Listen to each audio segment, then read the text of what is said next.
If you search the name British Daniel Mazinga Juuko on LinkedIn, you'll get a man with a heavy profile, a professor who was teaching at various institutes of higher learning in South Africa. But that's just part of the story. Today, that gentleman is one of the many political prisoners incarcerated at Chitalia Minimax prison. So how did British Daniel Mazinga end up in Chitalia?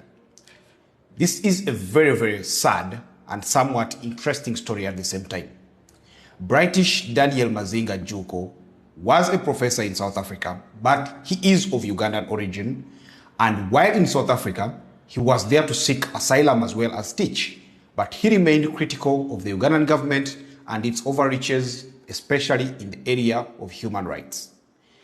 While going about his work, one day he received an invitation, ostensibly to give a lecture in Kenya. So he boarded a plane, flew to Kenya, and whilst in Kenya, he, just like Dr. Kizza Besigye, was abducted, driven across the border, Uganda's eastern border that is, late in the night, and taken to what was then the chieftains of military intelligence.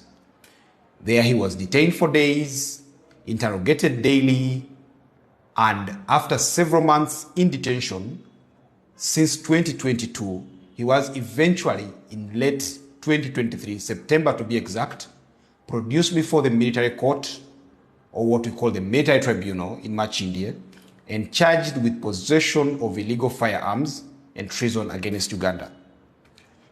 That day he had neither a lawyer, nor a family member, nor any medical person. In fact, there was no person on his side that day. It was just him versing Uganda and the prosecution side.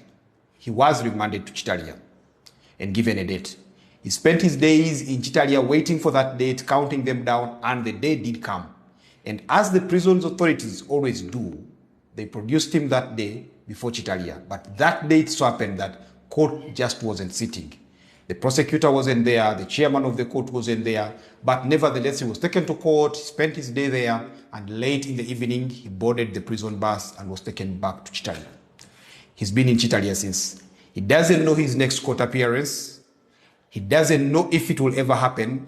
And in light of the recent ruling in the Attorney General versus Kabaziguruka, that affirmed the Constitutional Court ruling that civilians like British Daniel Mazinga should not face trial before the court-martial, his case stays in limbo. We don't know if he will ever appear in court again.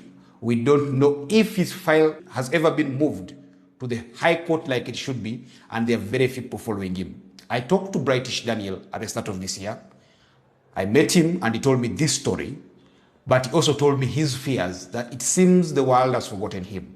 And he is not alone. There are many people like him. At least you could say he is a professor. There are many more people like him. The Karachunas, picked from Karamoja.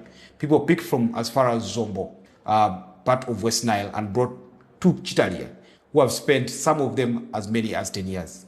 It's a sad state of affairs, but for thousands of Ugandans, that, unfortunately, is a reality.